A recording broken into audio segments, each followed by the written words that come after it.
ഇവിടെ ദാനിയേൽ പറയുകയാണ്, ഞങ്ങളുടെ പിതാക്കന്മാരുടെ അകൃത്യങ്ങൾ നിമിത്തം ഞങ്ങൾ ചുറ്റുമുള്ള എല്ലാവർക്കും നിന്ദയായി തീർന്നിരിക്കുന്നു, ഞങ്ങൾ ശൂന്യമായി തീർന്നിരിക്കുന്നു. ആകയാൽ തിരുമുഖം ഞങ്ങളുടെ മേൽ പ്രകാശിപ്പിക്കുമാറാകണമേ. ലോകത്തിൻ്റെ ചരിത്രത്തിൽ, ലോകത്തിൻ്റെ കാലഘട്ടങ്ങളെ നാം നോക്കിക്കഴിഞ്ഞാൽ എല്ലാ കാലത്തും പുതിയ തലമുറകളെ വിമർശിക്കുന്ന മാതാപിതാക്കളാണ്. നിങ്ങൾ മുഖാന്തരമെല്ലാം നശിച്ചു. പെന്തക്കോസ്തിനകത്തും അങ്ങനെയാണ്. പുതിയ തലമുറയ്ക്ക് ആത്മീയമില്ല, യൗവനക്കാർ വഴിതെറ്റി കിടക്കുകയാണ്, യൗവനക്കാർ പ്രാർത്ഥനയ്ക്ക് വരുന്നില്ല, യൗവനക്കാർ പുതിയ തലമുറകളാണ് വിമർശന വിധേയരായിത്തീരുന്നത്. എന്നാൽ പുതിയ തലമുറകൾ വിമർശിക്കപ്പെടുമ്പോൾ അവർ തിരിച്ച് പലപ്പോഴും മറുപടി പറയാറില്ല. അല്ല, അവർ ചോദ്യങ്ങൾ ചോദിച്ചാൽ മാതാപിതാക്കൾക്ക് പറയാൻ ഉത്തരമില്ല. അതവിടെ നിൽക്കട്ടെ. എന്നാൽ ഞാൻ എൻ്റെ ശുശ്രൂഷാ ജീവിതത്തിൽ കണ്ട വളരെ വേദനാജനകമായ ഒരു അനുഭവമുണ്ട്. ഒത്തിരി യൗവന തലമുറകൾ ജീവിതത്തിൻ്റെ നീറിപ്പുകയുന്ന നാളുകളിൽ കൂടി കടന്നു പോകുമ്പോൾ അവരുടെ അന്തരംഗത്തിൽ നിന്ന് ഉയരുന്ന, പരസ്യമാക്കാൻ ആഗ്രഹിക്കാത്ത രഹസ്യമായ പ്രാർത്ഥനാവാചകങ്ങൾ ഒരു സഹോദരൻ എന്നുള്ള നിലയിൽ എന്നോട് പലരും പങ്കുവച്ചിട്ടുള്ളത് എപ്പോഴും എൻ്റെ അകതാരിൽ കിടന്ന് വിങ്ങാറുണ്ട്. എൻ്റെ പിതാക്കന്മാരുടെ പാപം, എൻ്റെ പിതാക്കന്മാരുടെ ദോഷം, അത് നിമിത്തമാണ് ഞാൻ ഇന്ന് അലയുന്നത്, അത് നിമിത്തമാണ് എൻ്റെ കുടുംബത്തിൽ ഈ തകർച്ച സംഭവിക്കുന്നത്, അതും നിമിത്തമാണ് ഞാൻ ഈ നിന്ന് ചുമക്കുന്നത് എന്നുള്ള വേദന ചുമക്കുന്ന ഒത്തിരി ഒത്തിരി ഒത്തിരി യൗവനക്കാർ കുഞ്ഞുങ്ങൾ നമ്മുടെ ഇടയിലുണ്ട്. അത് ലോകത്തിലുണ്ട്, അത് സമൂഹത്തിലുണ്ട്. സങ്കടകരമെന്ന് പറയട്ടെ, അത് ദൈവസഭകളുടെ നടുവിൽ പോലുമുണ്ട്. എൻ്റെ അപ്പനും എൻ്റെ വല്യപ്പനുമൊക്കെ ചെയ്തു കൂട്ടിയ ദോഷങ്ങളുടെ വേദനയല്ലേ ഞാൻ അനുഭവിക്കുന്നത്?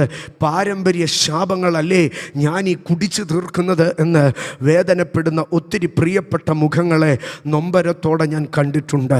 സ്തോത്രം. 3 വിധത്തിൽ ഞാൻ തലമുറകളെ കണ്ടിട്ടുണ്ട്. ഒരു കൂട്ടർ ലഭ്യമായ അനുഗ്രഹങ്ങളൊക്കെ എൻ്റെ പിതാക്കന്മാരുടെ പുണ്യമെന്നും നന്മയെന്നും ഒക്കെ പറഞ്ഞു പോകുന്ന ഒരു കൂട്ടർ. മറ്റൊരു കൂട്ടർ, എൻ്റെ പിതാക്കന്മാരൊക്കെ ദൈവത്തെ നീതിയോടെ സേവിച്ചു, ആരാധിച്ചു, എന്നിട്ട് എന്തേ എനിക്കിങ്ങനെ വന്നുവെന്ന് ആശങ്കപ്പെടുന്ന ഒരു കൂട്ടർ. മൂന്നാമതൊരു കൂട്ടരെ ഞാൻ കാണുന്നുണ്ട്. അവർ പറയുന്നത്, എൻ്റെ പിതാക്കന്മാരുടെ ഭോഷത്വവും അറിവുകേടും ഇന്ന് എന്നെ വേദനിപ്പിക്കുന്നുവെന്ന് പറയുന്നത്. ഇവിടെ ദാനിയേൽ പറയുകയാണ്, ഞാനിതൊക്കെയും അനുഭവിക്കുവാൻ കാരണം എൻ്റെ പിതാക്കന്മാരുടെ അകൃത്യമാണ്. കുഞ്ഞുനാളിൽ അപ്പനും അമ്മയും നഷ്ടപ്പെട്ട് സ്വകുടുംബത്തിൽ നിന്ന് അടിമയായി ഞാൻ ബാബിലോണിലേക്ക് പലായനം ചെയ്യേണ്ടി വന്നു. അന്ന് തുടങ്ങി ഞാൻ ഒത്തിരി കഷ്ടപ്പെട്ടു. സിംഹങ്ങളുടെ ഗുഹയും രാജാക്കന്മാരുടെ വെല്ലുവിളികളോ അന്യദേശക്കാരുടെ ഉപദ്രവങ്ങളുമൊക്കെ അനുഭവിച്ച് ഞാൻ കടന്നു വരുന്നു.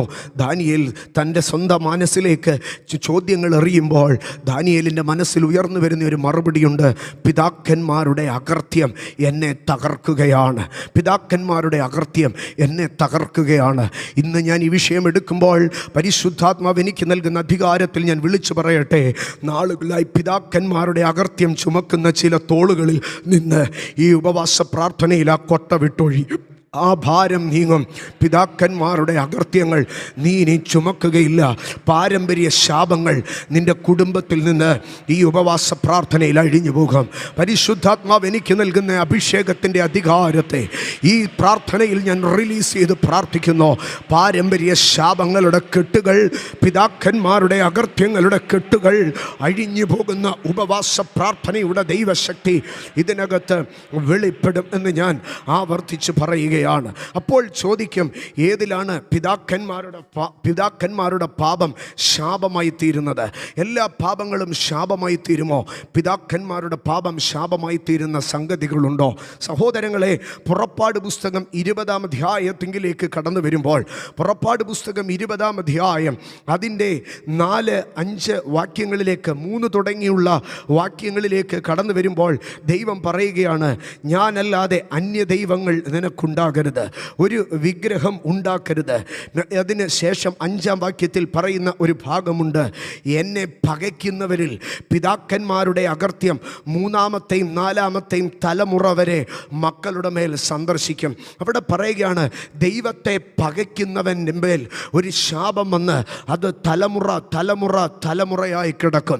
ദൈവത്തെ പകയ്ക്കുന്നവൻ്റെ തലമുറകളുടെ മേൽ ഒരു ശാപം കിടക്കുമെന്ന് ഞാൻ TPM-ൽ ശുശ്രൂഷ ചെയ്യുന്ന കാലം ഞാൻ എറണാകുളത്തിരിക്കുമ്പോൾ ഒരു ദിവസം ഉച്ച കഴിഞ്ഞ സമയത്തൊരു മനുഷ്യൻ എൻ്റെ അടുക്കൽ കയറി വന്നു. ഭ്രാന്തമായി അലഞ്ഞു തിരിയുന്ന വസ്ത്രം. അദ്ദേഹം എൻ്റെ അടുക്കൽ വന്നു. ഞാൻ പ്രാർത്ഥിക്കുവാനല്ല എന്ന് പറഞ്ഞു. പാസ്റ്റർ, പ്രാർത്ഥിക്കുകയല്ല, എനിക്ക് 2-3 കാര്യങ്ങൾ പറയണമെന്ന് പറഞ്ഞു. ഞാൻ ചോദിച്ചു എന്താണ്? അദ്ദേഹം എറണാകുളത്തിനും വൈക്കത്തിനും ഇടയിൽ പൂത്തോട്ടയ്ക്ക് സമീപമുള്ള ഒരു മനുഷ്യനാണ്. അദ്ദേഹം എൻ്റെ അടുക്കൽ പറഞ്ഞു, അവിടെ മുറിഞ്ഞ പുഴയ്ക്കകത്തൊക്കെയുള്ള തുരുത്തുകളിൽ ഒന്നിൽ നിന്നാണ് താൻ കടന്നു വരുന്നത്. ആ തുരുത്തുകളുടെ ചരിത്രം നാം ശ്രദ്ധിച്ചു കഴിഞ്ഞാൽ അവിടേക്ക് റോഡുകളില്ല, പാലങ്ങളില്ല. മനുഷ്യൻ വള്ളത്തിൽ കയറി മാത്രമാണ് അവിടെ പോയിക്കൊണ്ടിരുന്നത്.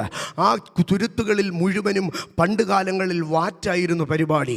എക്സൈസുകാർ പോലും അവിടെ ചെല്ലത്തില്ല. കാരണം എക്സൈസുകാർ വള്ളത്തിൽ ചെന്ന് കഴിഞ്ഞാൽ കല്ലെറിഞ്ഞ് ആ നദിക്കകത്ത് മുക്കിക്കൊല്ലുന്ന പരിപാടിയായിരുന്നു അവിടെ ഉണ്ടായിരുന്നത്. വേമ്പനാട് കായലിൻ്റെ ഓരപ്രദേശങ്ങളോട് ചേർന്ന് നിൽക്കുന്ന സ്ഥലം. എന്നാൽ ഒരിക്കൽ ഒരു കർത്തൃദാസൻ, ഒരു സുവിശേഷകൻ ആ ഗ്രാമത്തിൽ കടന്നു ചെന്നു. സാധാരണമായി കടന്നു ചെന്നതുകൊണ്ട് താനും വാറ്റിയ ചാരായം കുടിക്കാനെന്നാണ് അവർ കരുതിയത്. എന്നാൽ ആ മനുഷ്യൻ ആ ഗ്രാമത്തിലൊക്കെ കടന്നു ചെന്ന് സുവിശേഷം പറഞ്ഞു.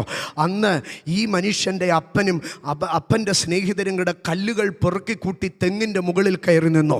എന്നിട്ട് ഈ മനുഷ്യൻ സുവിശേഷം പറഞ്ഞ് വഴിയിൽ കൂടി നടന്നു വരുമ്പോൾ തെങ്ങിൻ്റെ മുകളിൽ നിന്ന് കല്ല് പറക്കി എറിഞ്ഞ് ഈ സുവിശേഷകൻ്റെ തല പൊട്ടിച്ച് ചോര വാർന്ന് അവിടെ മരിക്കുന്നതിനോട് അടുത്തു കിടന്നു. അവസാനം വേറെ ആരോ വന്ന് എഴുന്നേൽപ്പിച്ച് വിട്ട് കൊണ്ടുപോയി. കാലങ്ങൾ കഴിഞ്ഞു. ആ കുടുംബത്തിനകത്ത് പേറുന്ന ശാപത്തിൽ ഭ്രാന്തതുല്യമായ വേദനയോടുകൂടെ ആ മനുഷ്യൻ എൻ്റെ മുമ്പിൽ നിന്ന് പറയുകയാണ്, ഏത് പെന്തക്കോസ്ത ആലയങ്ങൾ കണ്ടാലും ഞാൻ ആ പെന്തക്കോസ്ത് പള്ളികളിൽ കടന്നു ചെന്ന് ഞാൻ അവിടുത്തെ പാസ്റ്റർമാരെ വിളിച്ച് ക്ഷമ ചോദിക്കാറ് പതിവുണ്ട്. കാരണം എൻ്റെ അപ്പൻ കാലങ്ങൾക്ക് മുമ്പ് ദൈവത്തെ പകച്ച് പാസ്റ്ററുടെ തലയ്ക്ക് കല്ലെറിഞ്ഞ് ചോര വാർത്തിയതിൻ്റെ ശാപം ഇന്നും ഞാൻ പേറുകയാണ്. എനിക്കൊരു വിടുതൽ വേണം. ഇന്ന് പകൽ ഞാൻ പറയട്ടെ, എവിടെയൊക്കെയോ പൂർവ്വകാലങ്ങളിലെ പിതാക്കന്മാർ ദൈവത്തെ പകച്ചതുകൊണ്ടോ ദൈവദാസന്മാരെ എറിഞ്ഞ് തകർത്തതുകൊണ്ടോ അതിൻ്റെ ശാപം പേറുന്ന ഒത്തിരി കുടുംബങ്ങൾ ഇന്നും ഈ ദേശത്തുണ്ട്. ഞാൻ അതിനെ പെന്തക്കോസ്തിൻ്റെ ശക്തിയായി വിളിച്ചു പറയാനല്ല ഇന്ന് ആഗ്രഹിക്കുന്നത്. ഞാൻ ആഗ്രഹിക്കുന്നു, പൂർവിക കാലങ്ങളിൽ പെന്തക്കോസ്തിനോ പാസ്റ്റർമാർക്കോ ദൈവനാമത്തിനോ എതിരെ പ്രവർത്തിച്ചവരുടെ തലമുറകളുടെ മേൽ നിന്ന് ഈ പകൽക്കാലം ശാപങ്ങൾ അഴിയുന്ന പകലായിരിക്കണം. ശാപങ്ങൾ അഴിയുന്ന പകലായിരിക്കണം. ശാപങ്ങൾ അഴിയുന്ന പകലായിരിക്കണം. സ്തോത്രം. എറണാകുളം ജില്ലയിൽ തന്നെ ഒരു കാലഘട്ടത്തിൽ കേരളത്തിലെ സകല ക്രൈസ്തവ കർത്തൃദാസന്മാരെയും ആക്ഷേപിച്ച് പത്രമടിച്ചിരുന്ന ചില ഒരു അദ്ദേഹം ഉണ്ടായിരുന്നു. പക്ഷേ അദ്ദേഹം മൃതിയടഞ്ഞിട്ടും അദ്ദേഹത്തിൻ്റെ തലമുറകൾ ഇന്നും ഗതി കിട്ടാതെ അലയുമ്പോൾ, സ്തോത്രം, ഞാൻ ഇന്ന് പ്രാർത്ഥിക്കുകയാണ്, ഞാൻ ഇന്ന് ശുശ്രൂഷിക്കുകയാണ്. തലമുറകളുടെ മേൽ കിടക്കുന്ന ശാപങ്ങൾ മാറിപ്പോകട്ടെ. ഒരു പാസ്റ്ററെയോ ഒരു ദൈവദാസനെയോ ഒരു ദൈവനാമത്തെയോ ഒരു പള്ളിയെയോ ഉപദ്രവിച്ചതിൻ്റെ ശാപങ്ങൾ നിന്റെ കുടുംബത്തിലുണ്ടെങ്കിൽ ഇന്ന് പകൽ ഞാൻ നിനക്ക് വേണ്ടി ശുശ്രൂഷിക്കുകയാണ്. ക്രിസ്തുവിൻ്റെ പ്രതിപുരുഷനായി ശുശ്രൂഷിക്കുന്നു. ആ ശാപമിനി നിന്റെ മേൽ കിടക്കുവാൻ അവകാശമില്ല. ആ ശാപമിനി നിന്റെ മേൽ കിടക്കരുത്. ഇന്ന് എന്നെ കേൾക്കുന്ന ആരെങ്കിലും ഒരുപക്ഷെ ക്രൈസ്തവ വിരോധിയായതുകൊണ്ടല്ല, സഭയ്ക്കകത്ത് എവിടെയെങ്കിലും ഉണ്ടായ ഒരു വിഷയത്തിനകത്ത് സഭയുടെ കമ്മിറ്റിക്കകത്തോ സഭയ്ക്കകത്തോ ഉണ്ടായ പ്രശ്നങ്ങൾ മുഖാന്തരം പിതാക്കന്മാരുടെ അറിവുകേടോ അവിവേകങ്ങളോ കർത്തൃദാസന്മാരുടെ മനമുരുക്കിയ ശാപങ്ങൾ, ദൈവത്തെ പകച്ച ശാപങ്ങൾ നിന്റെ മേൽ കിടപ്പുണ്ടെങ്കിൽ ഈ പ്രാർത്ഥനാ ദിനം അതിനെ അഴിക്കുന്നതാണെന്ന് ഞാൻ അഭിഷേകം എനിക്ക് നൽകുന്ന ഉറപ്പിൽ പറയുകയാണ്. ആമേൻ. പുറപ്പാട് 20:5 പറയുകയാണ്, ദൈവത്തെ പകയ്ക്കുന്നവനൊരു ശാപമുണ്ട്. അവൻ്റെ മക്കളുടെ 3ലും 4ലും തലമുറകളിലേക്ക് ശാപം പകരപ്പെടും. എന്നാൽ ഇന്ന് പകൽ ആ അവസ്ഥകളെ ഓർത്ത് അനുദപിക്കുന്ന എൻ്റെ പൊന്നു സഹോദരങ്ങളെ, ഈ പ്രാർത്ഥന നിൻ്റെ ശാപത്തിൻ്റെ കെട്ടുകളെ അഴിക്കുന്ന, ശാപം മാറുന്ന ഒരു പ്രാർത്ഥനയായിരിക്കാം. വീണ്ടും ആമേൻ. ശാപത്തിൻ്റെ ഒരു കാരണം അതാണ്. വീണ്ടും പുറപ്പാട് പുസ്തകം 34-ാം അധ്യായത്തിലേക്ക് കടന്നു വരുമ്പോൾ, പുറപ്പാട് പുസ്തകം 34-ാം അധ്യായം, അവിടെ ദൈവം സീനായ് പർവ്വതത്തിൽ ഇറങ്ങി നിൽക്കുകയാണ്. സീനായ് പർവ്വതത്തിൽ ഇറങ്ങി നിൽക്കുന്ന ദൈവത്തിൻ്റെ തേജസ് പർവ്വതത്തെ മൂടി നിൽക്കുമ്പോൾ മോശ മുമ്പിലത്തെ പോലെ 2 കൽപ്പലക ചെത്തിക്കൊണ്ട് സീനായ് പർവ്വതത്തിലേക്ക് കയറിപ്പോകുമ്പോൾ ദൈവം മോശയുടെ അടുക്കൽ പറഞ്ഞു, മോശേ, ഞാനൊരു കാര്യം നിന്നോട് പറയാം. ഈ പർവ്വതത്തിലേക്ക് ഒരുത്തനും കയറി വരരുത്. അവനവൻ്റെ സ്ഥാനത്തിരുന്നു കൊള്ളണം. ഒരുത്തനും ഇതിനടുത്തേക്ക് കയറി വരരുത്. ആരെങ്കിലും ഇതിനകത്തേക്ക് കയറി വന്ന് പർവ്വതത്തെ തൊട്ടാൽ അവൻ്റെ മൂന്നാമത്തെയും നാലാമത്തെയും തലമുറകളിലേക്ക് ശാപം വരുമെന്ന് പുറപ്പാട് 34:7 കടന്നു വരുമ്പോൾ ആമേൻ ഇങ്ങനെയാണ് എഴുതിയിരിക്കുന്നത്. ആമേൻ, കുറ്റമുള്ളവനെ വെറുതെ വിടാതെ പിതാക്കന്മാരുടെ അകൃത്യം മക്കളുടെ മേലും മക്കളുടെ മക്കളുടെ മേലോ മൂന്നാമത്തെയും നാലാമത്തെയും തലമുറയോളം അവൻ സന്ദർശിക്കുക. എന്താണ് അതിൻ്റെ കാരണമെന്ന് അതിൻ്റെ മുകൾ വാക്യത്തിൽ വായിക്കുമ്പോൾ നമുക്ക് കാണുവാൻ കഴിയും. അവിടെ പർവ്വതത്തിലേക്ക് ആരും കടക്കരുത്. ഞാൻ ഒരിക്കൽ കൂടെ അതിൻ്റെ വിശദീകരണത്തിലേക്ക് വരാം. അനാവശ്യമായ വിഷയങ്ങളിൽ പിതാക്കന്മാർ കൈയിട്ടു, പ്രയോജനമില്ലാത്ത വിഷയങ്ങളിൽ പിതാക്കന്മാർ കൈയിട്ടു, തങ്ങളെ സംബന്ധിക്കാത്ത ചില വിഷയങ്ങളിൽ പിതാക്കന്മാർ കൈയിട്ടു. അതിൻ്റെ ഒരു ശാപം അവരുടെ മേൽ കയറി വന്നു. അവരെ സംബന്ധിക്കാത്ത ഒരു വിഷയത്തിൽ അവർ ഇടപെട്ടത് മുഖാന്തരം കുടുംബത്തിൽ കയറിക്കൂടിയ ശാപം, അത് 3-ലും 4-ലും വരെ നിൽക്കുന്ന പഴയ നിയമ ന്യായപ്രമാണത്തിൻ്റെ ചട്ടുകം. പക്ഷേ ഇന്ന് പകൽക്കാലം യേശു ക്രിസ്തുവിൻ്റെ രക്തത്തെ പിടിച്ചുകൊണ്ട് ഞാൻ ദൈവസഭയുടെ നടുവിൽ ശുശ്രൂഷിക്കുമ്പോൾ, നിന്റെ പിതാക്കന്മാർ അറിവില്ലായ്മ കൊണ്ടോ അവിവേകം കൊണ്ടോ അനാവശ്യ കാര്യങ്ങളിൽ ഇടപെട്ടതിൻ്റെ ശാപങ്ങൾ ഇന്ന് പകൽക്കാലം വിശ്വസിക്ക്, കർത്താവ് അതിൻ്റെ അടിവേര് മാന്തി എറിഞ്ഞു കളയുന്ന പകലായിരിക്കും ഇത്. 3, വീണ്ടും ശാപം കടന്നു വരുന്നതായ ഭാഗമുണ്ട്. ലേവ്യ പുസ്തകം 26 അതിൻ്റെ 40 വാക്യത്തിലേക്ക് വരുമ്പോൾ അവിടെ ഇങ്ങനെയാണ് എഴുതിയിരിക്കുന്നത്: അവർ തങ്ങളുടെ അകൃത്യവും തങ്ങളുടെ പിതാക്കന്മാരുടെ അകൃത്യവും അവർ എന്നോട് ദ്രോഹിച്ച ദ്രോഹവും അവർ എനിക്ക് വിരോധമായി നടന്നതുകൊണ്ട്. ഇവിടെയും പിന്നെയും പിതാക്കന്മാരുടെ അകൃത്യം തലമുറയോട് ചോദിക്കുകയാണ്. എന്താണ് പിതാക്കന്മാരുടെ അകൃത്യം? ആ 26 40 വാക്യത്തിലാണ് പിതാക്കന്മാരുടെ അകൃത്യം തലമുറയോട് ചോദിക്കുന്നത്. എന്താണ് ആ അകൃത്യമെന്ന് അതിൻ്റെ 27 വാക്യത്തിൽ ഇങ്ങനെയാണ് എഴുതിയിരിക്കുന്നത്: ഇതെല്ലാമായിട്ടും നിങ്ങൾ എൻ്റെ വാക്ക് കേൾക്കാതെ എനിക്ക് വിരോധമായി നടന്നു.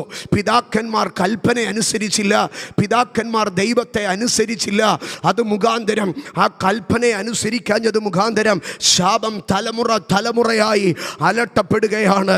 എൻ്റെ കുടുംബത്തിൽ തന്നെ എനിക്കറിയാം, എൻ്റെ വല്യപ്പച്ചൻ സുവിശേഷകനായി ജീവിക്കുന്ന കാലത്ത് ഞങ്ങളുടെ ചില കുടുംബങ്ങളിലൊക്കെ വന്ന് താണുവീണ് പറയുമായിരുന്നു, നിങ്ങൾ ദൈവത്തിൻ്റെ കൽപ്പനയായ സ്നാനമേൽക്കണമെന്ന്. എന്നാൽ അന്നത്തെ ചില വ്യക്തികൾ അദ്ദേഹത്തെ പരിഹസിച്ച് അദ്ദേഹത്തെ ആട്ടിക്കളഞ്ഞു, ദൈവ കൽപ്പനയെ തൃണവൽക്കരിച്ചു. എന്നാൽ ഇന്ന് അവരുടെ തലമുറകൾ മദ്യപിച്ച് ലക്കുകെട്ട് നാട്ടുകാർക്ക് തലവേദനയായി നടക്കുമ്പോൾ അറിയാതെ എവിടെയോ പറയും, ദൈവത്തിൻ്റെ കൽപ്പന അനുസരിക്കാൻ ആ അമ്മയും അപ്പനും വിമുഖത കാണിച്ചതുകൊണ്ട് തലമുറ പേറുന്ന തിന്മ. എന്നാൽ ഇന്ന് പകൽ ഞാൻ പറയുകയാണ്, നിന്റെ പിതാക്കന്മാർ ദൈവത്തെ അനുസരിക്കാഞ്ഞതിൻ്റെ ശാപങ്ങൾ നീ ചുമക്കേണ്ട കാര്യമില്ലാതെ വണ്ണം ഈ ഉപവാസ പ്രാർത്ഥന പിതാക്കന്മാരുടെ ലംഘനം നിന്റെ തലച്ചുമടിൽ നിന്ന് എടുത്തു മാറ്റുകയാണ്. ഏകന്റെ ലംഘനത്താൽ ആ മരണവും ശാപവും ഏകൻ നിമിത്തം തലമുറയായി വാണുവെങ്കിൽ യേശു ക്രിസ്തു എന്ന ഏകൻ നിമിത്തം കൃപയുടെയും നീതിദാനത്തിൻ്റെയും സമൃദ്ധി ലഭിക്കുന്നവർ പുരാതന പാരമ്പര്യ ശാപങ്ങളിൽ നിന്ന് പുറത്തു വരുന്ന പകലായി ഇന്ന് പകൽ മാറുമെന്ന് പരിശുദ്ധാത്മാവിൻ്റെ അധികാരത്തിൽ ഞാൻ വിളിച്ചു പറയുകയാണ്. 4-മതായി തലമുറകളുടെ മേൽ ശാപം വരുന്ന മറ്റൊരു വിഷയത്തെ ഞാൻ പറയാം. മത്തായി സുവിശേഷം 27 അതിൻ്റെ 25 വാക്യത്തിലേക്ക് കടന്നു വരുമ്പോൾ, മത്തായി സുവിശേഷം 27-25 അവിടെ നമുക്ക് ഇങ്ങനെയാണ് കാണുവാൻ കഴിയുന്നത്: അവൻ്റെ രക്തം ഞങ്ങളുടെ മേലും ഞങ്ങളുടെ മക്കളുടെ മേലും വരട്ടെ എന്ന് ജനമൊക്കെയും ഉത്തരം പറഞ്ഞു. സാഹചര്യം നമുക്കറിയാം. നമ്മുടെ കർത്താവായ യേശുവിനെ ഗബത്തയുടെ കൽത്തളത്തിൽ തകർത്തെറിഞ്ഞ് കാൽവറിയുടെ ഗിരിമുകളിലേക്ക് വലിച്ചഴയ്ക്കുന്ന ആ ദിവസത്തിൽ യെരൂശലേമിൻ്റെ മനുഷ്യനോട്, യഹൂദനോട് റോമക്കാർ ചോദിച്ചു, അവൻ ചെയ്ത ദോഷം എന്താണ്? അന്നവർ പറഞ്ഞൊരു ഭാഗമുണ്ട്: അവൻ്റെ രക്തം ഞങ്ങളുടെ മേൽ വരട്ടെ. മതത്തിൻ്റെ തീഷ്ണതയ്ക്കകത്തു നിന്നുകൊണ്ട്, സഭാ സ്പിരിറ്റിനകത്തു നിന്നുകൊണ്ട് അവിടെ ഒരുത്തനെ ഉപദ്രവിക്കുകയാണ്. യേശു ഒരു ദോഷവും ചെയ്തില്ല, യേശു ഒരു തിന്മയും ചെയ്തില്ല. പക്ഷേ യഹൂദൻ ഇപ്പോൾ യേശുവിനോട് വൈരാഗ്യമാണ്. എന്താണ് അതിൻ്റെ കാരണമെന്നറിയാമോ? മതസ്പർദ്ധ, മതത്തിനു വേണ്ടിയുള്ള വാശി.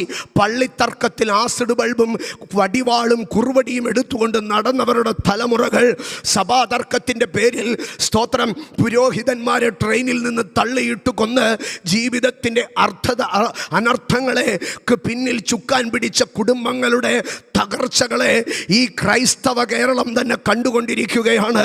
ഇന്ന് പകൽ ഞാൻ പറയട്ടെ, മതം മനുഷ്യൻ്റെ നന്മയ്ക്ക് വേണ്ടിയുള്ളതാണ്, സഭ മനുഷ്യൻ്റെ നന്മയ്ക്ക് വേണ്ടിയുള്ളതാണ്.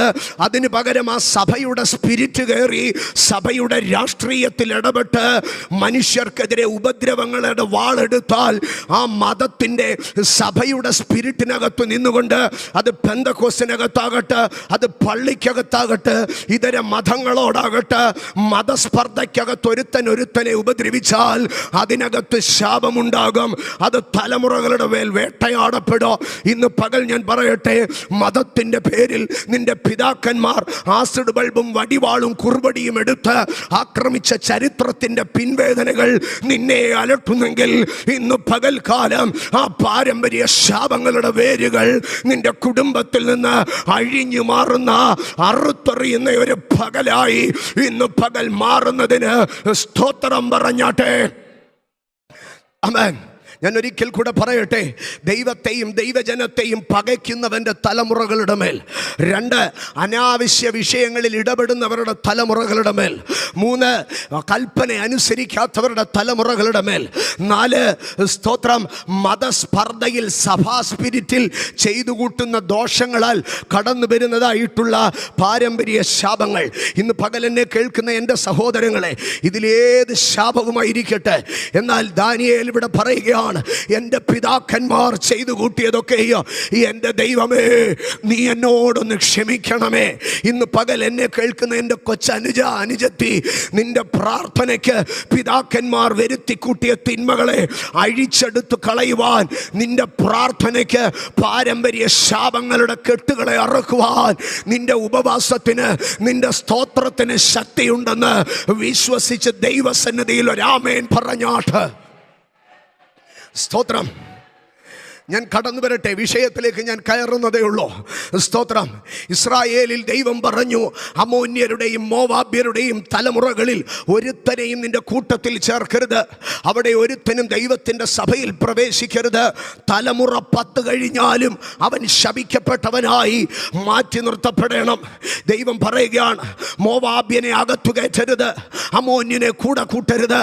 അവൻ ഒരിക്കലും ദൈവത്തിൻ്റെ കൃപ ലഭിക്കത്തില്ല, അവൻ ഒരിക്കലും ദൈവത്തിൻ്റെ വിടുതൽ ലഭിക്കത്തില്ല, അവൻ ശാപയോഗ്യനാണ്. ഞാൻ ദൈവത്തോട് ചോദിച്ചു, എന്താണ് കർത്താവേ മോവാബ്യന്റെ തലമുറകൾ ഇങ്ങനെ അലയുവാൻ കാരണം? ദൈവം പറഞ്ഞു, നീ അവൻ്റെ ചരിത്രം അറിയണം. എൻ്റെ ജനമായിരിക്കുന്ന ഇസ്രായേൽ മിസ്രൈമിൽ നിന്ന് പുറപ്പെട്ട് യെരിഹോവിനരികെ മോവാബ് സമഭൂമിയിൽ അവർ കടന്നു വന്നപ്പോൾ, മോവാബ് രാജാവായ സിപ്പോരിൻ്റെ മകൻ ബാലാക്ക് അന്ന് ആ ഇസ്രായേലിനെതിരെ യുദ്ധം ചെയ്യുവാൻ ത്രാണിയില്ലാത്തത് കൊണ്ട്, മസിൽ പവർ കൊണ്ട്, സായുധ ശക്തി കൊണ്ട് അവനെ കീഴ്പ്പെടുത്തുവാൻ കഴിയാഞ്ഞതുകൊണ്ട് അവൻ വേഗത്തിൽ പോയി ബിലയാം എന്നൊരു മനുഷ്യനെ വിളിച്ചു കൊണ്ടുവന്ന് ഇസ്രായേലിനെ ശപിക്കുവാൻ പർവ്വതത്തിൻ്റെ മുകളിൽ മൃഗങ്ങളുമായി കൊണ്ട് നിർത്തി. ആവർത്തന പുസ്തകം 23:3 പറഞ്ഞു, ഒരമ്മോന്യനോ മോവാബ്യനോ യഹോവയുടെ സഭയിൽ പ്രവേശിക്കരുത്, ഒരു 10ാം തലമുറ പോലും ഒരു നാളും യഹോവയുടെ സഭയിൽ പ്രവേശിക്കരുത്. എന്താണ് കാരണം? മോവാബിന്റെ ചരിത്രത്തിൽ സിപ്പോറിന്റെ മകനായിരിക്കുന്ന ബാലാക്ക്, സ്തോത്രം, ബയോരിന്റെ മകനായ ബിലയാമിനെ വിളിച്ചു വരുത്തി ഇസ്രായേലിനെ ഭ്രാകുവാൻ, ഇസ്രായേലിനെ ശപിക്കുവാൻ മന്ത്രവാദത്തിന്റെ, ശകുനവാദത്തിന്റെ ഗൂഢതന്ത്രങ്ങൾ തിരഞ്ഞെടുക്കുമ്പോൾ ദൈവം അവനോട് പറഞ്ഞു, നിന്റെ തലമുറകളോട് എനിക്കൊരു നാളും ഫേവർ ഉണ്ടാകത്തില്ല. ഇന്ന് പകൽ എന്നെ കേൾക്കുന്ന എൻ്റെ സഹോദരങ്ങളെ, ഞാൻ പച്ചയ്ക്ക് പറയുകയാണ്, പൂർവിക കാലങ്ങളിൽ കത്തനാരുടെ മന്ത്രവാദം കൊണ്ടോ, ഏതെങ്കിലും കൂടോത്രങ്ങൾ കൊണ്ടോ, ഏതെങ്കിലും നേർച്ചകൾ കൊണ്ടോ നിന്റെ പിതാക്കന്മാർ എന്തെങ്കിലുമൊക്കെ സമ്പാദിച്ചോ, ആരെയൊക്കെയോ ചവിട്ടി വീഴ്ത്തി ഇന്ന് അതിൻ്റെ ശാപ നിന്നെ വേട്ടയാടുന്നുവെന്ന് നീ ആശങ്കപ്പെടുന്നുവെങ്കിൽ ഈ പകൽക്കാലം ഇത് നിനക്ക് വേണ്ടിയുള്ള പ്രാർത്ഥനയാണ്. മോവാബ്യൻ ഒരിക്കലും ദൈവസഭയിൽ പ്രവേശിക്കരുത്. എന്നാൽ കാലങ്ങളേറെ കഴിഞ്ഞു, ഇസ്രായേലിൽ ന്യായാധിപന്മാർ ഭരണകാലം ചെയ്തുകൊണ്ടിരുന്ന ആ കാലഘട്ടങ്ങളിലൊന്നിൽ യഹൂദ്യന്റെ മനോഹര ഗ്രാമമായ സ്തോത്ര ബേത്ലഹേമിൽ നിന്നൊരു കുടുംബം മോവാബിലേക്ക് കടന്നു പോവുകയാണ്. ആ മോവാബിലെ ഒരു ദശാബ്ദത്തെ വാസത്തിന് ശേഷം ആ മോവാബിൽ നിന്ന് ആ കുടുംബം തിരികെ ബേത്ലഹേമിലേക്ക് വരികയാണ്. പോകുമ്പോൾ 3 ആണും ഒരു പെണ്ണുമായിട്ടാണ് ആ കുടുംബം പോയത്. ഒരപ്പനും 2 ആൺമക്കളോ ഒരമ്മയോ. എന്നാൽ 10 വർഷങ്ങൾക്ക് ശേഷം 3 ആണുങ്ങളും നഷ്ടപ്പെട്ട് 3 സ്ത്രീകൾ മാത്രം അവിടെ അവശേഷിക്കുകയാണ്. വിധവയായ 3 സ്ത്രീകൾ. ആ 3 സ്ത്രീകളിൽ വൃദ്ധയായ മാതാവ് പറഞ്ഞു, ഞാൻ ബേത്ലഹേമിലേക്ക് മടങ്ങി പോവുകയാണ്. മോവാബിയ സ്ത്രീയായ ഓർപ്പയും രൂത്തും നിന്ന് കണ്ണുനീരൊഴുക്കുമ്പോൾ അവിടെ രൂത്തിനെ നവോമി പറഞ്ഞു, ഓർപ്പായേ, രൂത്തേ, നിന്റെ പിതാക്കന്മാരുടെ വീട്ടിൽ നിനക്കൊരു വിശ്രാമം ലഭിക്കട്ടെ. എന്നാൽ ഇസ്രായേലിന്റെ സഭയിൽ പ്രവേശിക്കുവാൻ അനുവാദമില്ലാതിരുന്ന രൂത്ത് നവോമിയെ നോക്കിയിട്ട് പറഞ്ഞു, എൻ്റെ പിതാക്കന്മാരുടെ അകൃത്യം എന്നെ ശപിക്കപ്പെട്ടവളാക്കിയെന്ന് എനിക്കറിയാം. ഒരിക്കലും യഹൂദന്റെ അതിർവരമ്പത്ത് കയറാൻ എനിക്ക് യോഗ്യതയില്ലെന്നറിയാം. എൻ്റെ വല്യപ്പനായിരിക്കുന്ന സിപ്പോരിന്റെ മകൻ ബാലാക്ക് ബയോരിന്റെ മകൻ ബിലയാമും ചേർന്ന് നിങ്ങൾക്കെതിരെ മന്ത്രവാദം ചെയ്ത് നിങ്ങൾക്കെതിരെ ശാപവാചകങ്ങൾ ചെയ്തതുകൊണ്ട് ഒരിക്കലും ഞങ്ങൾക്കൊരു നന്മയുണ്ടാകത്തില്ലെന്നറിയാം. എങ്കിലും ഞാൻ നിന്നോട് പറയുകയാണ്, നിന്റെ ദൈവം എൻ്റെ ദൈവ, നിന്റെ ജനം എൻ്റെ ജന. ഞാൻ നിന്നോട് പറ്റി നിൽക്കുക. സിപ്പോറിന് രൂത്ത് നവോമിയുടെ അറ്റം പിടിച്ച് ബേത്ലഹേമിലേക്ക് ഭയത്തോടെ കടന്നു വന്നു.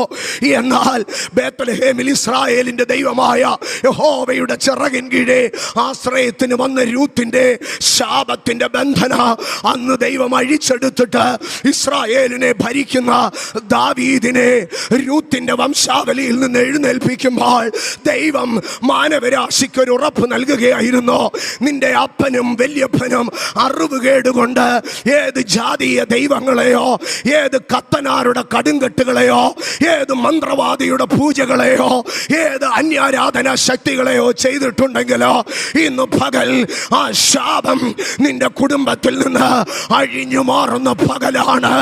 ഇനിയും നിന്റെ പിതാക്കന്മാർ അന്യ ദൈവങ്ങളെ സേവിച്ചതിന്റെ ശാപ നീ ചുമക്കേണ്ടതില്ല. ഈ പ്രാർത്ഥനയ്ക്കകത്ത് ചിലരുടെ കുടുംബങ്ങളിൽ നിന്ന് ശാപത്തിന്റെ കെട്ടുകൾ അഴിഞ്ഞു മാറുകയാണ്.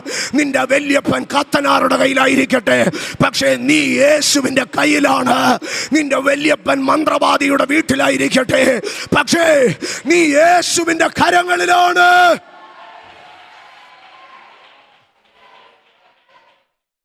രൂത്തിന്റെ ശാപം മാറി.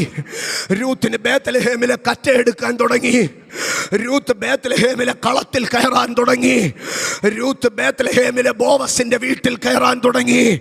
ദൈവം പറയുകയാണ്, പിതാക്കന്മാരുടെ അകൃത്യത്തിന്റെ ശാപം ഇതാ ഞാൻ മോവാബ്യ വംശത്തിൽ നിന്ന് മാറ്റിക്കളയുന്നു. ഇന്ന് പകൽ തിരിച്ചറിഞ്ഞാട്ട് മോവാബിൽ രൂത്തേ, നിനക്ക് സങ്കടങ്ങൾ പറ്റിയെങ്കിൽ നിന്റെ ശാപങ്ങളെ മാറ്റുകയാണ്. പിതാക്കന്മാർ, ഞാൻ ഒറ്റ വാചകത്തിൽ ആ വിഷയത്തെ പറഞ്ഞ് അടുത്തതിലേക്ക് കയറുകയാണ്. പിതാക്കന്മാരുടെ മന്ത്രവാദവും പിതാക്കന്മാരുടെ ശാപങ്ങളോ പിതാക്കന്മാരുടെ ദോഷങ്ങളോ ഇനിമേൽ നിന്റെ മേൽ നിലകൊള്ളാതിരിക്കട്ടെ. സ്തോത്രം.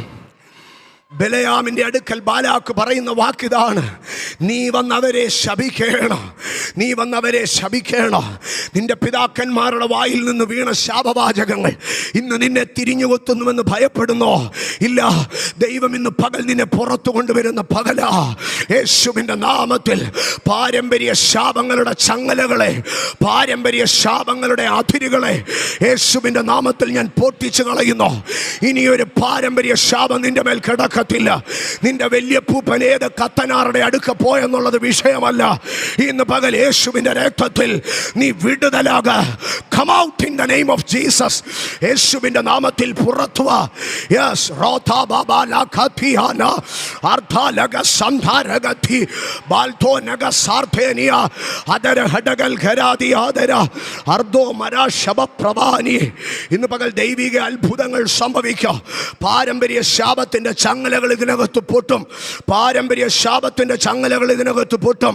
പിതാക്കന്മാരുടെ അന്യദൈവാരാധനകളും മന്ത്രവാദങ്ങളും രഹസ്യ പൂജകളും ഇന്ന് പകൽ തലമുറയുടെ മുകളിൽ നിന്ന് കെട്ടുപൊട്ടി തലമുറ മാനിക്കപ്പെടുന്ന പകലാണിതെന്ന് പരിശുദ്ധാത്മാവ് ദൂത് പറയുന്നു. സ്തോത്രം. ഞാൻ അടുത്ത ഭാഗത്തിലേക്ക് കയറി വരട്ടെ. പറഞ്ഞു വരുന്ന വിഷയങ്ങളിൽ ഒന്നാമത്തേത്, പിതാക്കന്മാർ അന്യദൈവങ്ങളെ ആരാധിച്ച് കാര്യസാധ്യത്തിന് വേണ്ടി കൂടോത്രവും മന്ത്രവാദവും ശകുനവാദവും കത്തനാരപ്പൂപ്പിൻ്റെ അടുക്കപ്പോയതുമൊക്കെ തലമുറകളെ വേട്ടയാടുമ്പോൾ ഇന്ന് പകൽ യേശു ക്രിസ്തുവിൻ്റെ നാമത്തിൽ സ്വാതന്ത്ര്യം വരികയാണ്.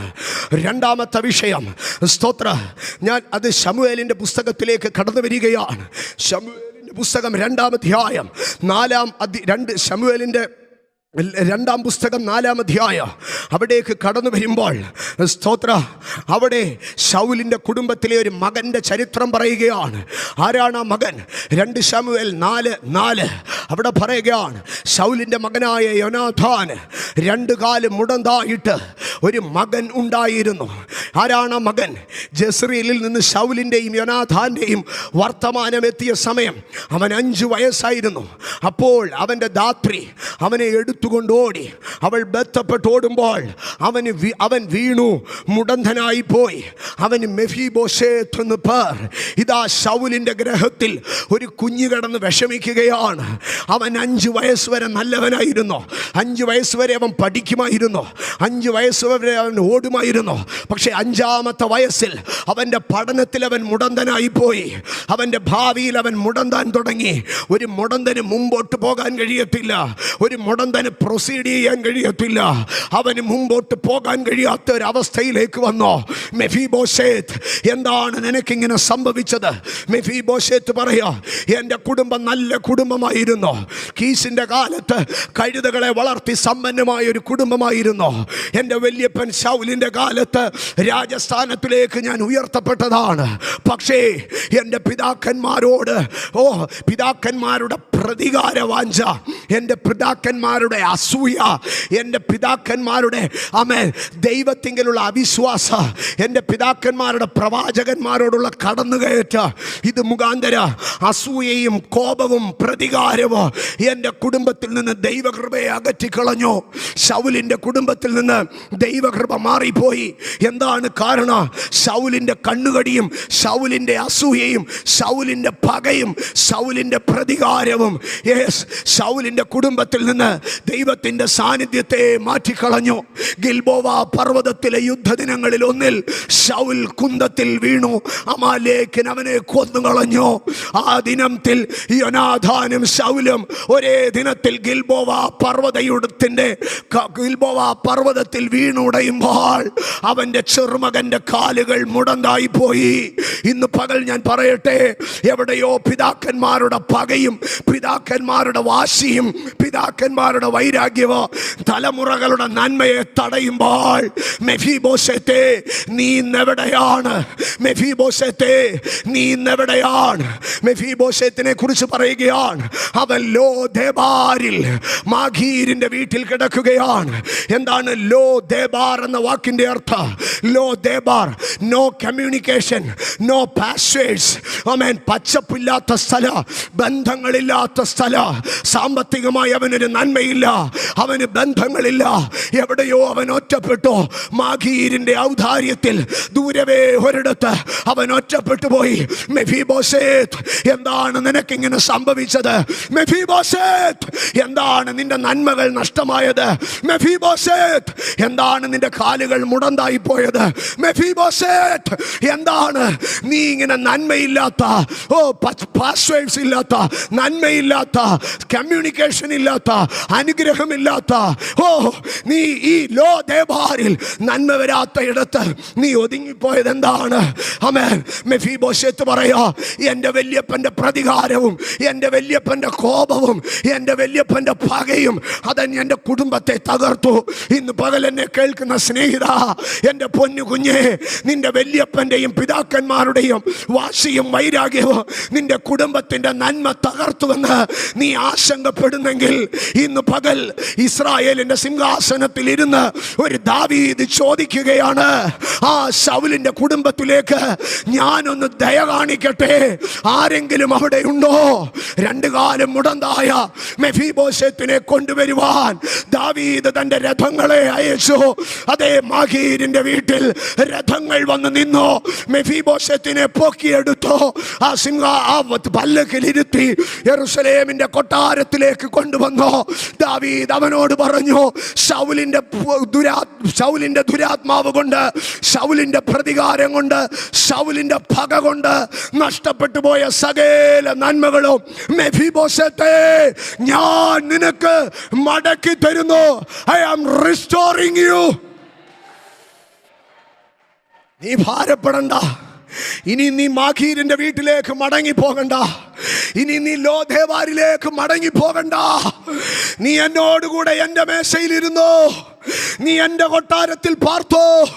ഞാൻ നിന്നെ കരുതിക്കൊള്ളാം.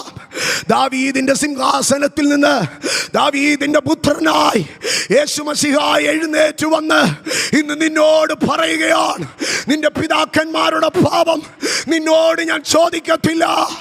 I am restoring you. നിന്നെ ലോദേബാരിൽ നിന്ന് ഞാൻ മടക്കി വരുത്തുകയാണ്.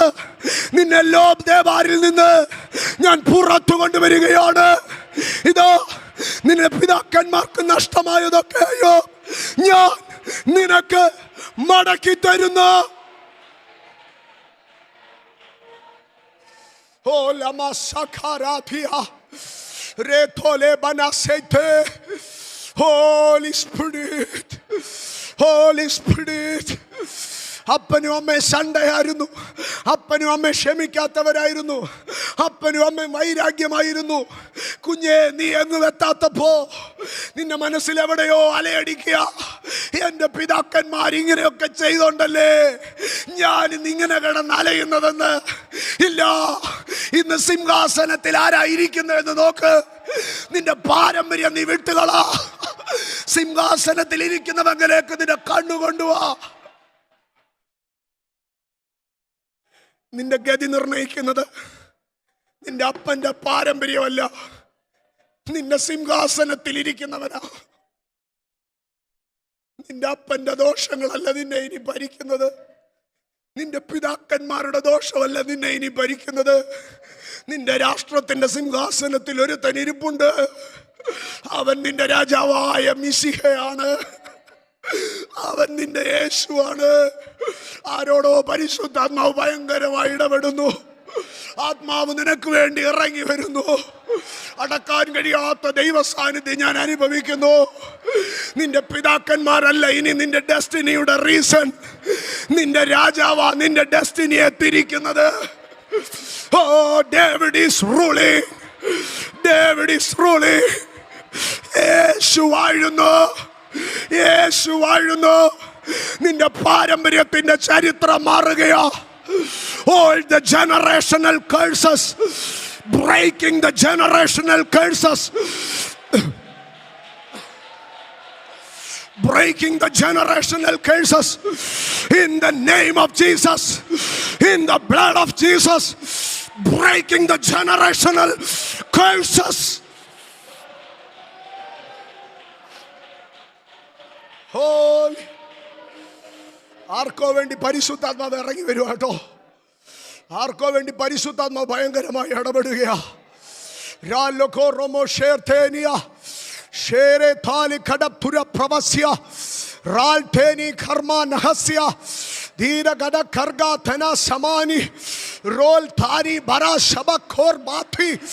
നിന്റെ കണ്ണുനീര് നിന്റെ കൈകൊണ്ട് തുടയ്ക്കുന്നത് സ്വർഗം കാണുന്നുണ്ട്.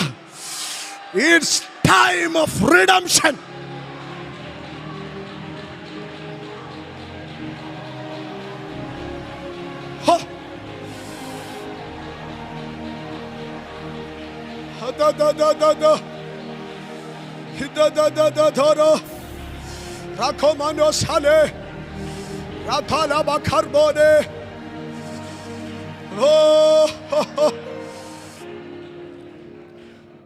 സഹോദരങ്ങളെ, ഒരു മനുഷ്യന്റെ അകൃത്യം കൊണ്ട് എല്ലാ കാലവും അവന്റെ തലമുറകൾ അധംപതിച്ച് കിടക്കത്തില്ല. ദൈവം തള്ളുമ്പോൾ തന്നെ അവനെ റിസ്റ്റോർ ചെയ്യാനുള്ളൊരു പദ്ധതി ദൈവത്തിനുണ്ട്. യെരമ്യാ പ്രവചനം 32-ാം അധ്യായം, യെരമ്യാ പ്രവചനം 32-ാം അധ്യായത്തിലേക്ക് കടന്നു വരുമ്പോൾ ആ ഭാഗത്തിലേക്ക് യെരമ്യാ പ്രവചനം 32-ാം അധ്യായത്തിൽ നമുക്ക് കാണുവാൻ കഴിയുന്നത് ദൈവം യെരൂശലേമിനെ ബാബിലോണിലേക്ക് കടത്തിവിടുകയാണ്.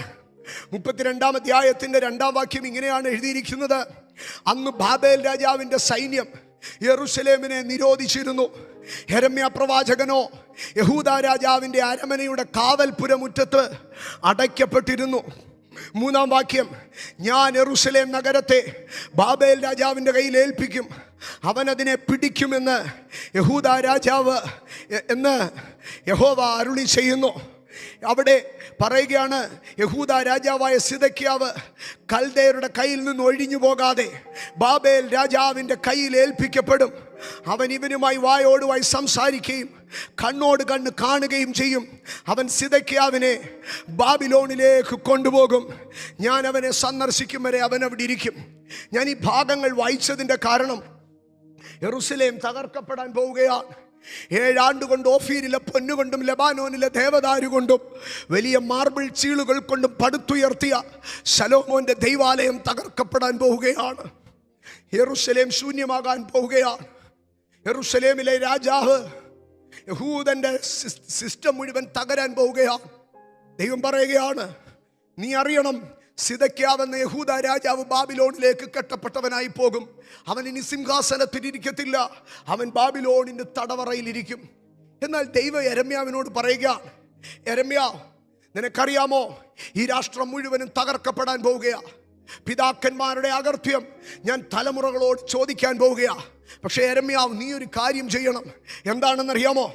അതിൻ്റെ അവിടെ ദൈവം പറയുകയാണ്, നീ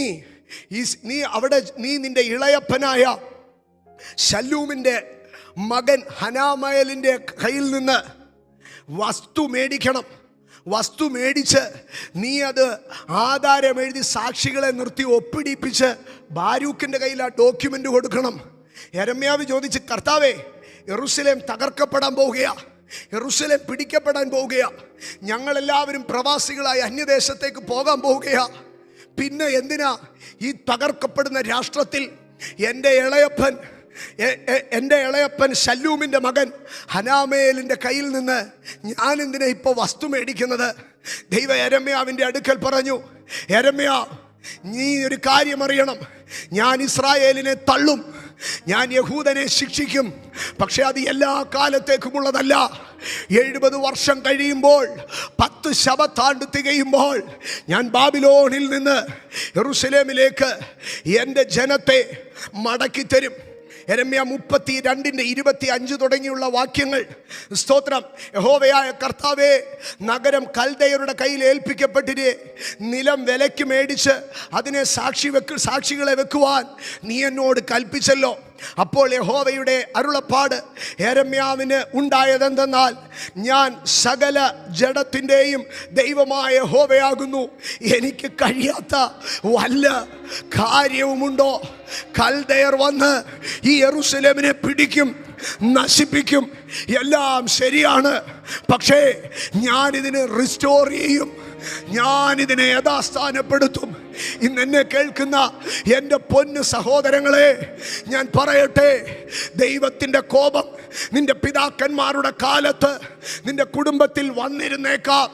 നിന്റെ പിതാക്കന്മാരുടെ അകൃത്യം ഒരുപക്ഷെ നിന്റെ കൗമാരപ്രായത്തിൽ നീ വഹിച്ചേക്കാം.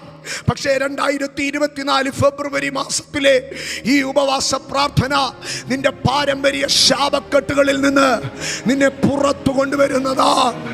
യെരമ്യാവിൻ്റെ അടുക്കൽ പറഞ്ഞു, നിന്റെ പിതാക്കന്മാരുടെ കാലത്ത് നഷ്ടപ്പെട്ടത് ഞാൻ മടക്കിയെടുക്കും. റോബാന ഹസ്യാരഘാതി രഗന മൗഡ പ്രവാസിയ രാധേനിയ പ്രവസ് മാർത്തോലിയ. യെശയ്യാ പ്രവചനം 6-ാം അധ്യായം അവസാനിക്കുമ്പോൾ, യെശയ്യാ പ്രവചനം 6-ാം അധ്യായം അവസാനിക്കുമ്പോൾ ഇങ്ങനെയാണ് എഴുതിയിരിക്കുന്നത്, ആമേൻ, എങ്കിലും കരിമരവും കരിവേലവും വെട്ടിയിട്ടാൽ അവയുടെ കുറ്റി ശേഷിച്ചിരിക്കുന്നത് പോലെ വിശുദ്ധ സന്തതി ഒരു കുറ്റിയായി ശേഷിക്കും. ദൈവം പറയുകയാണ്, എൻ്റെ കോപത്തിൽ, എൻ്റെ ക്രോധത്തിൽ ഒരു മരം വെട്ടുന്നത് പോലെ ഞാൻ ഒരുത്തനെ നശിപ്പിച്ചാൽ, ഒരു കുടുംബത്തെ തകർത്തു കളഞ്ഞാൽ അതിൻ്റെ ഒരു കുറ്റിയെ ഞാൻ ശേഷിപ്പിക്കും. യെശയ്യാ പ്രവചനം 6-ാം അധ്യായം 13-ാം വാക്യത്തിൽ ദൈവം പറയുകയാണ്, ഒരുത്തനെ ഞാൻ എത്ര നശിപ്പിച്ചാലും ഒരു കുറ്റി അവിടെ ഇട്ടേക്കും. ഇന്ന് പകൽ എന്നെ കേൾക്കുന്ന ദൈവ പൈതലേ, ഒരു മരം കോടാലി കൊണ്ട് വെട്ടുന്ന പോലെ, ഒരു മരം ഈർച്ചവാൾ കൊണ്ട് അറക്കുന്നത് പോലെ നിന്റെ കുടുംബം വെട്ടിയെറിഞ്ഞേക്കാം, നിന്റെ സാമ്പത്തികം വെട്ടിയെറിഞ്ഞേക്കാം, നിന്റെ ശുശ്രൂഷ മണ്ഡലം വെട്ടിയെറിഞ്ഞേക്കാം. പക്ഷേ ഇന്ന് പകൽക്കാലം ഞാൻ പറയട്ടെ, ഒരു കുറ്റി അതിനകത്ത് കിടപ്പുണ്ട്, ഒരു കുറ്റി അതിനകത്ത് കിടപ്പുണ്ട്, ഒരു കുറ്റി അതിനകത്ത് കിടപ്പുണ്ട്.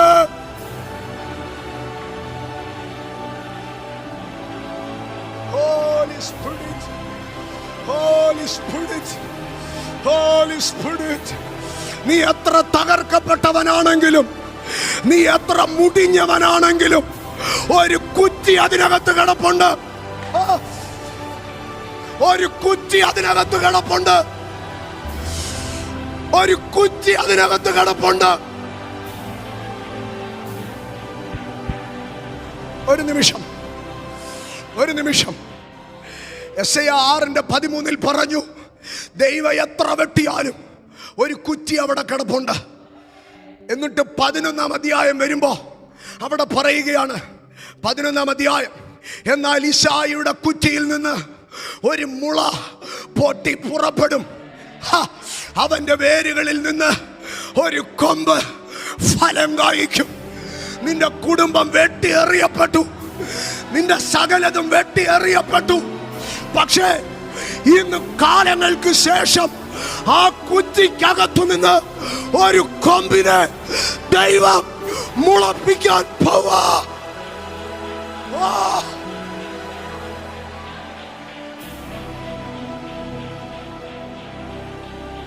എല്ലാം തകർന്നു, എല്ലാം മുടിഞ്ഞു, എല്ലാ പേപ്പറും നിന്റെ കയ്യിൽ നിന്ന് പോയി, എല്ലാ ഡോക്യുമെന്റും ബ്ലോക്കായി, എല്ലാ വഴികളും അടഞ്ഞു. പക്ഷെ എങ്കിലോ ഒരു കുറ്റി അവിടെ കിടപ്പുണ്ട്. ആ കുറ്റിയിൽ നിന്ന് ദൈവം ചിലത് ചെയ്യാൻ പോവുക. God is going to restore you from every damnation of generational curses.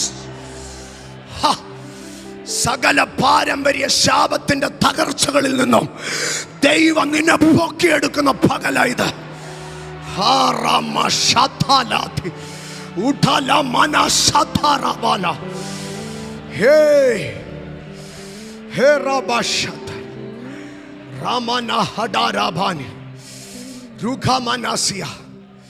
യെരമ്യാ 31:29 കർത്താവ് ഇങ്ങനെ പറഞ്ഞു, പിതാക്കന്മാരുടെ അകൃത്യം തലമുറകളോട് ഞാൻ ചോദിക്കും, പക്ഷേ ഈ കാലം ഞാൻ അവസാനിപ്പിക്കും.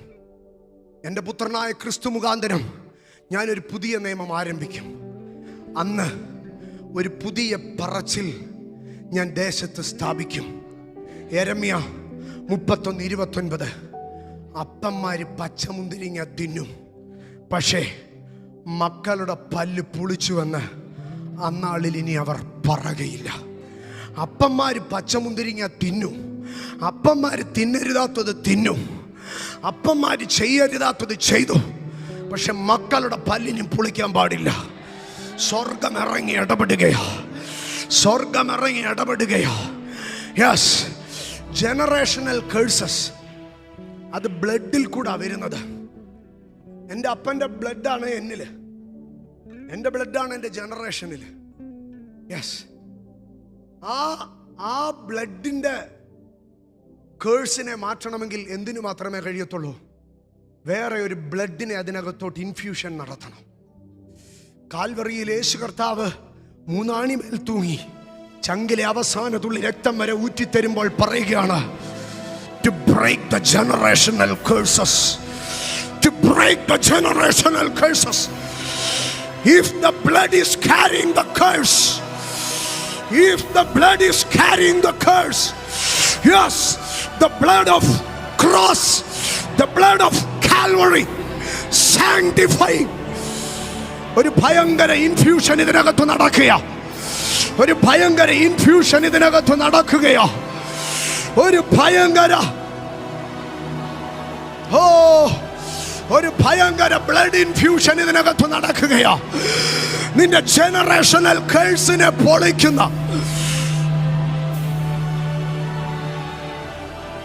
നിന്റെ ജനറേഷണൽ കേഴ്സിനെ പൊളിക്കുന്ന, നിന്റെ പാരമ്പര്യ ശാപത്തെ പൊളിക്കുന്ന ഒരു ഭയങ്കര ബ്ലഡ് ഇൻഫ്യൂഷൻ ഇതിനകത്ത് സംഭവിക്കുക.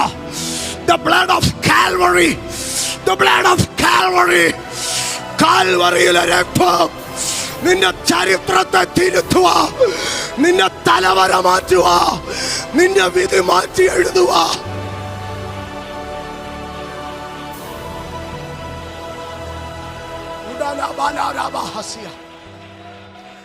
യെഹെസ്കേൽ 18:20. യെഹെസ്കേൽ 18:20.